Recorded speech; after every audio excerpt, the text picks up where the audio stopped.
Hello there, many thanks for joining us on our Thursday Business News Report. It's now time to bring you the feature on the show today. Now, reactions continue to trail the report there. The international data access operators have raised over the impact of the Nigerian Communications Commission's directive on international termination rate, which is having a negative impact on their operations in the country. Now, the IDAs, comprised largely of indigenous players in the country, claimed that the new ITR favors mobile network operators more than the small players in the country. Now, in November last year, the NCC announced a new determination of mobile voice international termination rate, which took effect at the start of this year and pegged the new ITR rate, which should also be paid in dollars.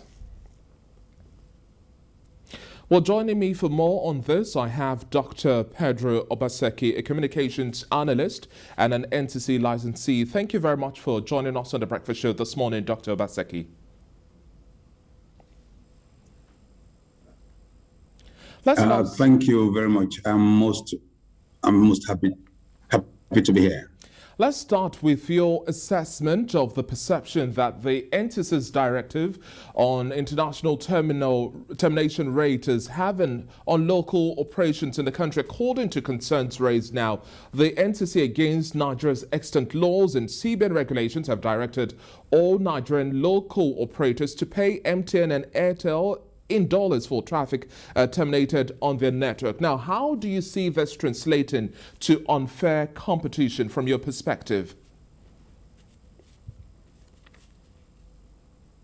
That is a truism. Most unfair competition, and not only that, it actually tramples on the rights of the average Nigerian. It is against the Constitution of the Federal Republic of Nigeria to actually have a substitution of our currency and or dollarization of transactions between local companies. In fact, that is actually stated clearly in the CBN Act of 2007. And in three clear sections of that act, it states in section 15, section 21, and 20.1 and section 20.5 that it is criminal for you to dollarize or substitute the Nigerian naira because that is our legal tender. I will quote it because it's in my head. It said the CBN directive, which actually directly affects the NCC and the MNOs, the Airtels, the MTNs, and the 9 mobiles of this world, that based on the above provision of this law, it is illegal to price or dominate the cost of any product or service, whether that product or service is visible or invisible, in a foreign currency in naira, and no business offer or acceptance by companies or individuals, whether corporate or individual, in Nigeria should be consummated in Nigeria in any currency other than the naira. So that alone actually throws to the dustbins the very directive of the Nigerian Communications Commission, NCC, particularly as it affects the local players within the international data access operation, which affects the international termination rates within the telecoms industry. It must be understood that many Nigerians don't realize that the telecom sector is actually the most vibrant, upwardly mobile financial transaction sector within the Nigerian economy. In January 2022 alone, the 4 players within the industry, which is the MTNs, the Airtels, the 9 mobiles, and the Globes, combinedly declared 257 billion naira in just 1 month. And that is by all means, that is more than the total annual budget of all Nigerian states apart from just 4. Now, that is a problem. We are looking at MTN that makes basically about $6.7 to $6.8 billion naira a day. Now, for Nigerians to understand what this means is, when you traffic calls, international calls, they terminate on a particular network, and those networks are going to be any of those 4 networks. but the trunk for carrying those traffic belongs to licensed IDAs, and these IDAs, a huge percentage of them are Nigerian companies. Now, this is the catch-22. Is actually double jeopardy. Exactly. Prior to November 15th, or precisely prior to December 15th, November 25th, December 15th, the basic price was 29 naira. That is the total cost to the IDA. While 24 naira 40 kobo goes to the MNO that on this network this call will terminate, and it is vetted at 7.5%. So the only thing available to share is about 1 naira 87 kobo, which is done by the Nigerian company. Now, all of a sudden, on the 25th of November, the policy of the NCC changed all of a sudden. And then they gave the notification on December 15th. On that December 15th, they wrote that Nigerians now who practice in the sector must pay a minimum of 0.45 cents, that is $0.45, 45 cents, to the MNO, to the mobile network operator, dollarizing a transaction between two Nigerian companies. Sir, if I may button here now, painting another clear picture, we have to look at the compounding issue, which is the fact that overseas-based telecom operators do not also pay value-added tax. That's according to one of the complaints of 7.5%. And the Nigerian-based international data access operators must pay the higher per-minute rates mandated by the mobile network operators, plus the 7.5% value-added tax.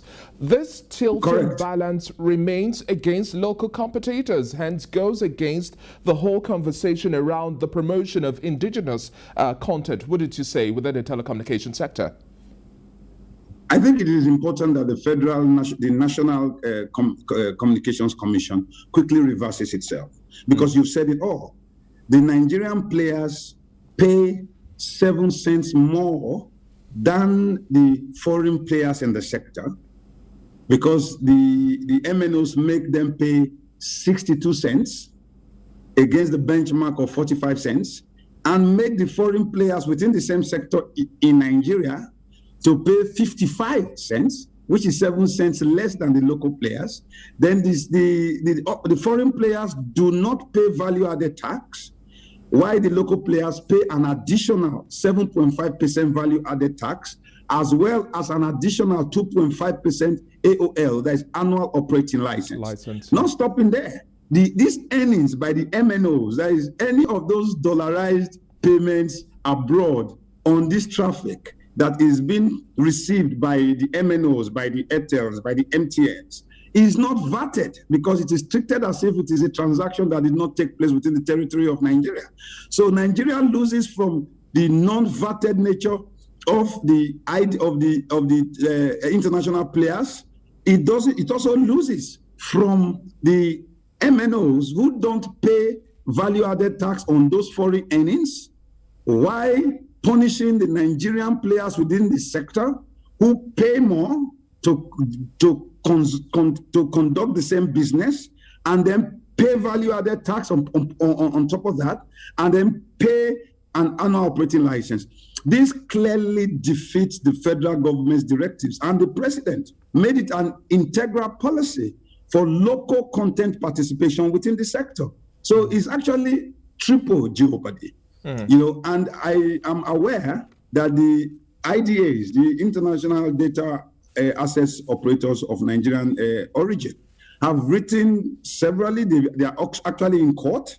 Exactly. And they have also written, there's even a recent letter they wrote on the 13th of April, 2022. Yeah, to the NCC and to the House Committee on Communications.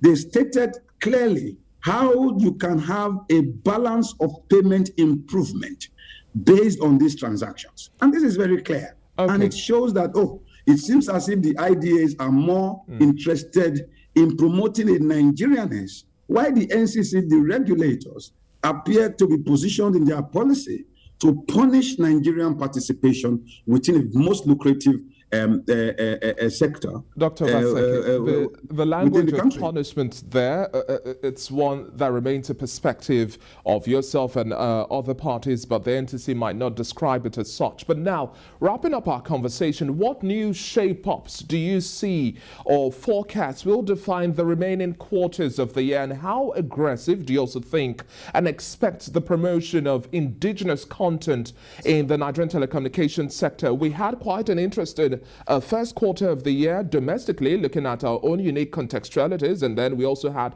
what played out on the international front. We are already in the second quarter. What do you think will shape up the second, third, and fourth quarter of this year within the telecommunications sectors? Any event you think would likely redefine how we see business done?